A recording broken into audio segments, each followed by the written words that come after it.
بہت ساری امپورٹنٹ خبریں ہیں آپ کے سامنے رکھ دیتا ہوں. سب سے پہلے تو یہ ہے کہ پاکستان تحریک انصاف نے اپنا امیدوار دیا تھا شاہ محمود قریشی صاحب کو کہ وہ وزارت عظمیٰ کے لیے امیدوار ہوں گے منڈے والے دن جب ووٹنگ ہوگی. تو اب شاہ محمود قریشی صاحب جو ہے وہ وائس چیئرمین ہے پاکستان تحریک انصاف کے, اور عمران خان صاحب کے بعد سب سے بڑا عہدہ ان کے پاس ہے. کیونکہ عمران خان صاحب اسی اسمبلی سے عدم اعتماد سے فارغ ہوئے تو وہ دوبارہ امیدوار نہیں ہو سکتے, تو اب شاہ محمود قریشی صاحب امیدوار ہیں. دوسری جانب شہباز شریف صاحب اپوزیشن کے متفقہ امیدوار ہیں. انہوں نے اپنے کاغذات نامزدگی جمع کروائے. اس پہ پاکستان تحریک انصاف نے اعتراض اٹھایا کرپٹ آدمی بے ایمان کیسز چل رہے ہیں, کئی دفعہ گرفتار ہو چکا ہے, ملٹیپل کیسز ہے اس کے اوپر, اس کے چپڑاسیوں کے اکاؤنٹوں کے اندر پیسے ہیں.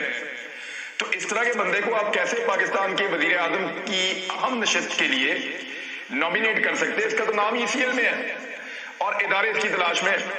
اب یہ ساری چیزیں جو ہیں وہ ان کے سامنے جب پاکستان تحریک انصاف نے رکھی, لیکن اس کے باوجود آپ کو پتا ہے کہ جب یہ چیزیں ہونی ہو تو پھر ہو جاتی ہیں. لہذا شہباز شریف صاحب کے کاغذات نامزدگی منظور ہو گئے, جس پہ عمران خان صاحب کی جماعت نے بڑا احتجاج کیا. وہاں خاصا تماشا لگ گیا, اور جو کل کا پوزیشن تھی ایسا افعال یا باقی لوگ وہ آج اس طریقے سے بات کر رہے تھے, یعنی ان کے اندر پوری پرانی فرعونیت ہے, یا وہ جو ان کے اندر جو پرانا غصہ ہے یا اقتدار کا نشہ چڑھتا ہے وہ ایسا لگتا ہے کہ اس طرف چڑھنا شروع ہو گیا ہے, اور چیزیں بھی بہت ساری مینج ہو گئی ہیں. میں آپ کو بتا دیتا ہوں کہ پہلی ڈیولپمنٹ کیا ہوئی ہے. پہلی ڈیولپمنٹ یہ ہوئی ہے کہ شہباز شریف صاحب کا جو بڑے عرصے سے آپ کو پتا ہے پینڈنگ ہے, ان کی فرد جرم عائد نہیں ہو رہی ان پہ. کئی مہینوں سے ہم یہ روزانہ سن رہے ہیں کہ آج فرد جرم عائد ہوگی, کل ہوگی فرد جرم عائد, پھر اگلی تاریخ, پھر اگلی تاریخ, پھر اگلی تاریخ. تو تاریخ پہ تاریخ اتنی زیادہ دی گئی ہے کہ اب فرد جرم پتہ نہیں کب عائد ہوگی شہباز شریف صاحب پہ. گزشتہ کئی مہینوں سے عدالت کوشش کر رہی ہے, لیکن کسی نہ کسی بہانے فرد جرم جو ہے وہ ٹال دی جاتی ہے. اب کل دوبارہ جو ہے وہ ایک شہباز شریف صاحب کی پیشی تھی اور مبینہ طور پہ فرد جرم عائد ہونی تھی, لیکن کل تو وہ بہت مصروف ہیں. یعنی شہباز شریف صاحب کے کاغذات نامزدگی منظور ہونے کے بعد ایف آئی اے سے جو پہلا آرڈر ہوا ہے, ایف آئی اے فیڈرل انویسٹیگیشن ایجنسی, اس سے جو پہلا آرڈر ہوا ہے وہ یہ ہوا ہے کہ کل وکلا کی ٹیم, جو ایف آئی اے کے وکلا ہے ان کی ٹیم شہباز شریف کے مقدمے میں فرد جرم عائد کروانے کے لیے عدالت میں پیش نہیں ہوگی. یہ پہلی بڑی خبر آپ کو میں دے رہا ہوں کہ شہباز شریف کے آنے کا اثر کیا ہوگا. میں نے کہا تھا یہ مقدمات میں سے نکل جائیں گے. میں نے آپ سے کہا تھا کہ یہ سب کچھ ویسے ہی کر دیں گے جیسا ان کو پسند ہے. تو پہلی چیز انہوں نے کر دی کہ ایف آئی اے کی ٹیم جو ہے وکلا کی وہ پیش ہونے نہیں جا رہی شہباز شریف صاحب کے مقدمے میں جہاں پہ ان پہ فرد جرم عائد ہونی تھی, اس لیے کہ ابھی تو صرف ان کے کاغذات نامزدگی منظور ہوئے. وہ لوگ جو عدالتوں میں بیماریوں کے بہانے کر کے اور 100 بہانے کر کے وہ پیش نہیں ہوتے تھے عدالتوں میں, گزشتہ ایک مہینے میں ان لوگوں نے اتنا زور لگایا کہ ایک جوان اور صحت مند آدمی بھی اتنا زور لگائے تو بیمار ہو جائے, جوان آدمی بھی شرما جائے. اتنی محنت کی ان لوگوں نے پچھلے ایک مہینے میں, جو عدالتوں کو یہ کہتے تھے آج بیمار ہوں, آج کمر میں درد ہے, آج یہ ہو گیا, آج وہ ہو گیا, آج کرونا ہو گیا, بے شمار بہانے انہوں نے بنائے, لیکن عدالتوں میں پیش نہیں ہوئے. وہ شخص جو باہر دوائی لینے گیا تھا وہ بہت زبردست طریقے سے صحت مند ہوا ہے, اور اللہ تعالیٰ ان کو اور صحت عطا فرمائے. آج ان کے گھر کے باہر ڈھول بجائے گئے ہیں, خوشیاں منائی گئی ہیں, اور میں آپ کو اگلا منظرنامہ بتا دیتا ہوں. سب سے پہلے شہباز شریف صاحب کا نام ای سی ایل سے نکالا جائے گا. اس کے بعد میاں نواز شریف صاحب کو فوری طور پہ ایک نیا پاسپورٹ جاری کیا جائے گا. نیا پاسپورٹ لینے کے بعد میاں نواز شریف صاحب فوری طور پہ جائیں گے عمرے کی ادائیگی کے لیے.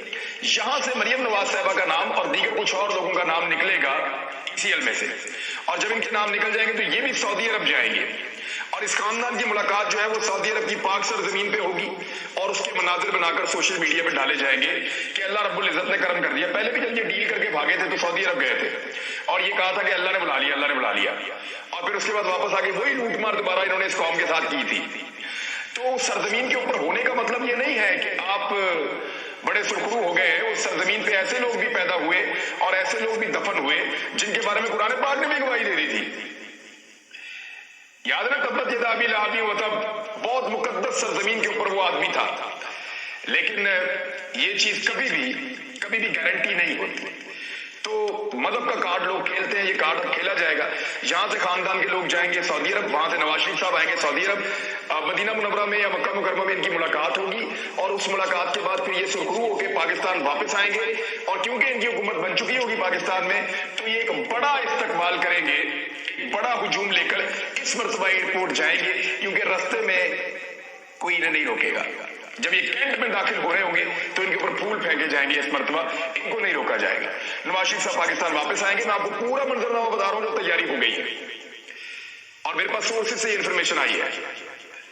نواز شریف صاحب واپس آئیں گے، ان کا شاندار استقبال ہوگا، اس کے بعد ان کو گرفتار کیا جائے گا آفیشلی، اور پھر ان کو واپس ان کے ہاؤس میں اریسٹ کر دیا جائے گا، پھر ضمانتیں اور معاملات سارے کے سارے ریزالو۔ نیب جو ہے اس کے پر کاٹنے کا عمل شروع ہو جائے گا، کل سے آپ یہ دیکھنا شروع کریں گے تو حالات بہت تیزی سے تبدیل ہوں گے۔ اب یہ پرانے پاکستان کے اندر پاکستانی واپس چلے گئے ہیں، وہ شخص پاکستان کا وزیر اعظم بننے جا رہا ہے جس پہ 16 ارب روپے کی منی لانڈرنگ کا الزام ہے۔ 25 ارب روپے اس کے خاندان کے اکاؤنٹوں میں کیسے آئے ان کو کہتے ہیں ہمیں پتہ ہی نہیں ہے، ہم مصروف تھے، ہمیں پتہ نہیں چلا ہمارے اکاؤنٹوں میں 25 ارب روپے کیسے آ گئے۔ حیرت ہے، ویسے ڈرائیوروں کے، چپڑاسیوں کے، چوکیداروں کے اکاؤنٹوں میں پیسے ہیں، مگر وہ لوگ عدالت جانے کی بجائے کل ان کو بہت ضروری کام ہے، وہ وزیر اعظم بننے جا رہے ہیں اور نظام کو منہ چڑھا رہے ہیں۔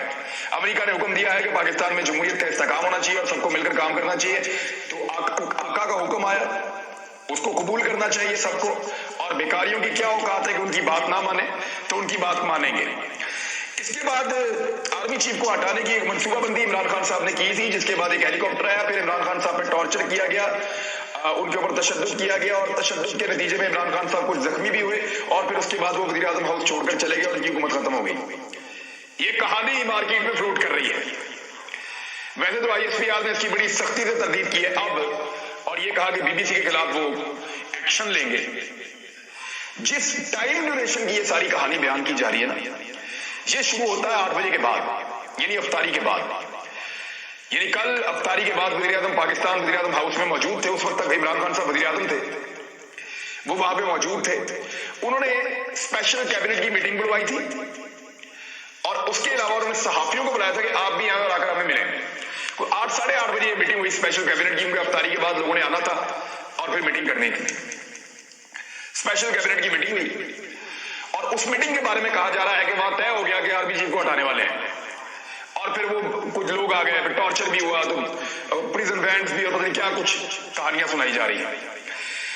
8 بجے پہلا صحافی جو ہے وہ پہنچ گیا تھا وزیر اعظم ہاؤس میں، اور کل صحافیوں کو بالکل منع نہیں تھا کہ آپ یہاں بیٹھے وہاں بیٹھے، صحافی کل کھلے پھر رہے تھے وزیر اعظم ہاؤس میں، ان کو انہوں نے کہا جہاں آپ کا دل کرتا آپ جائیں۔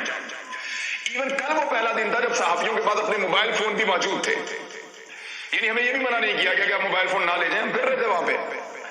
میں نے وہاں سے ویڈیو ریکارڈ کر کے ڈالی ہے۔ 12 بج کے بعد، تقریباً 12 بجے کے آس پاس عمران خان صاحب پرائم منسٹر ہاؤس سے نکلے، اور میں پرائم منسٹر ہاؤس سے نکلنے والا آخری آدمی اس لیے ہوں کہ میں نے وہاں کے عملے سے اجازت لی کہ یار میں یہاں پہ ایک وی لاگ کر لوں، ویڈیو ریکارڈ کر لوں، تھوڑی سی میں نے وہ رپورٹ کرنا تھا پبلک کو، بہت سارے لوگوں کے میسیجز آ رہے تھے، تو انہوں نے مجھے ایک کونے میں الاؤ کر دیا کہ آپ یہاں بیٹھ کے بات کر سکتے ہیں۔ میں نے ویڈیو کی، اور جب میں نکلا تو سارے جا چکے تھے، میرے سامنے پرائم منسٹر نکلے، میرے سامنے باقی صحافی گئے، سب لوگ وہاں سے رخصت ہوئے، ایسا کوئی واقعہ ہوا ہی نہیں۔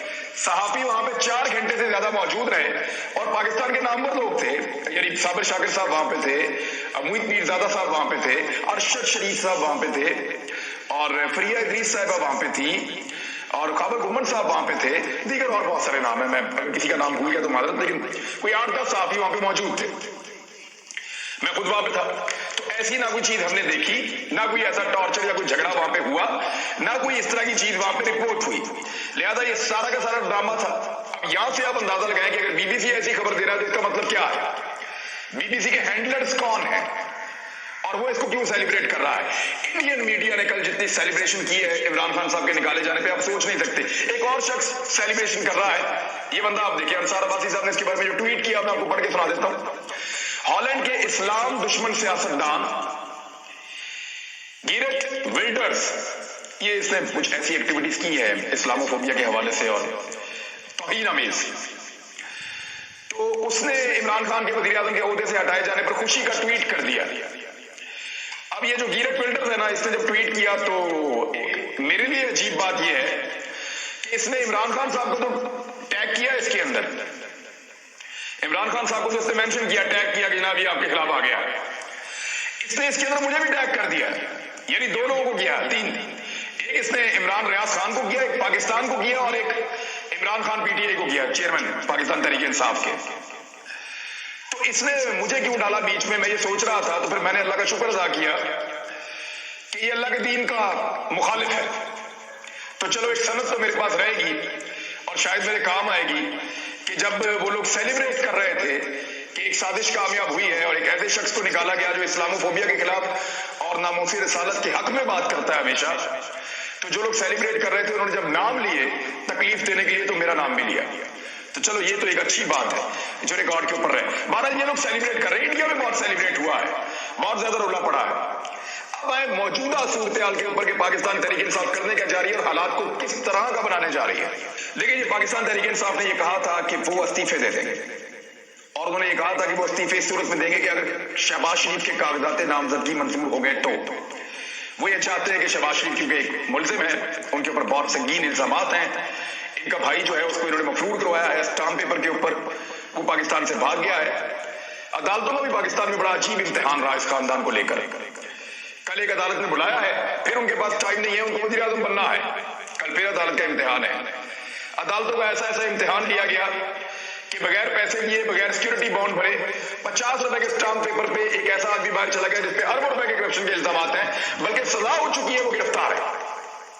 ایسے ایسے ہمارے یہاں پہ جو جوڈیشل سسٹم ہے اس کے اوپر سوالات کھڑے کر دیے ہیں اس خاندان نے.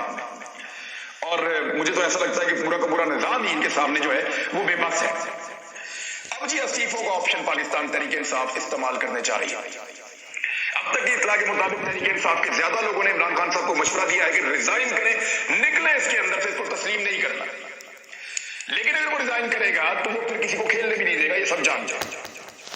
سب کو اب یہ فکر پڑ گئی ہے کہ اگر ریزائن کر دیتے ہیں عمران خان صاحب تو کیا ہوگا. لیکن کم سے کم 130 سے 135 نشستیں قومی اسمبلی کی ایسی ہے جہاں سے وہ ریزائن کر سکتے ہیں.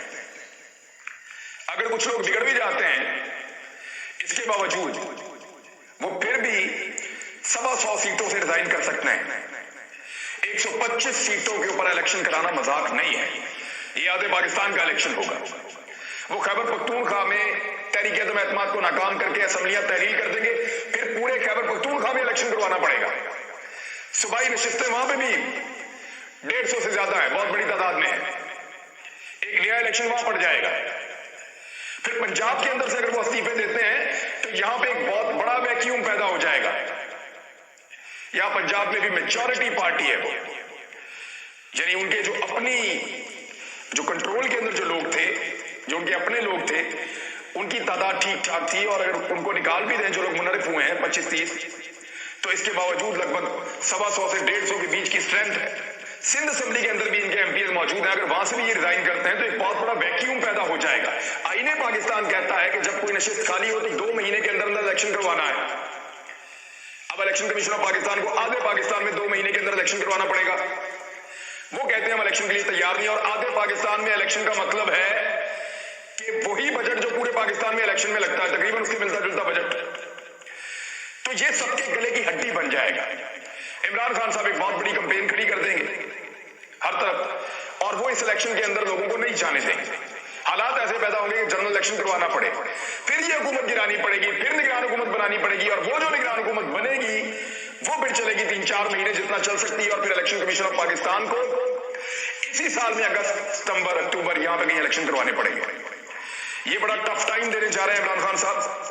شہباز شریف صاحب کے لیے ممکن صرف اتنا ہے کہ وہ ایک شاید بجٹ پیش کر سکے اگر وہ وزیر اعظم پاکستان بنتے ہیں تو، اور اگر پاکستان تحریک انصاف استعفے دیتی ہے تو. بہت سارے لوگ اس کے اوپر سروے کروا رہے ہیں کہ لوگوں کی رائے کیا ہے، تو میں نے بھی اس پہ سروے کروایا تھا. اب تک 1 لاکھ لوگوں نے ووٹ ڈالا اس پہ. سروے میں سوال رکھا تھا آپ کے خیال میں تحریک انصاف کو استعفے دے کر نئے انتخابات کے لیے دباؤ ڈالنا چاہیے. اس میں 2 آپشن دیے تھے، ہاں یا نہ. ہاں کے آپشن کے اوپر 68% لوگوں نے ووٹ کیا ہے، جبکہ نہیں کے آپشن کے اوپر 32% لوگوں نے ووٹ ڈالا ہے. یعنی زیادہ لوگ کہہ رہے ہیں کہ تحریک انصاف کو استعفے دے کر حالات مشکل کر دینے چاہیے اور پھر نئے انتخابات کی طرف جانا چاہیے. اچھا، مسلم لوگوں کا اسی قسم کا رزلٹ آ رہا ہے. کئی لوگ زیادہ کہہ رہے ہیں کہ، لیکن زیادہ لوگ یہی کہہ رہے ہیں کہ استعفے دے دینے چاہیے. اگر استعفے دے دیے تو میدان تھوڑا کھلا چھوٹ جائے گا اور صورتحال کل کو بدل بھی سکتی ہے. یہ بہت گہرائی سے پاکستان تحریک انصاف کو سوچ کر اس پہ فیصلہ کرنا ہوگا،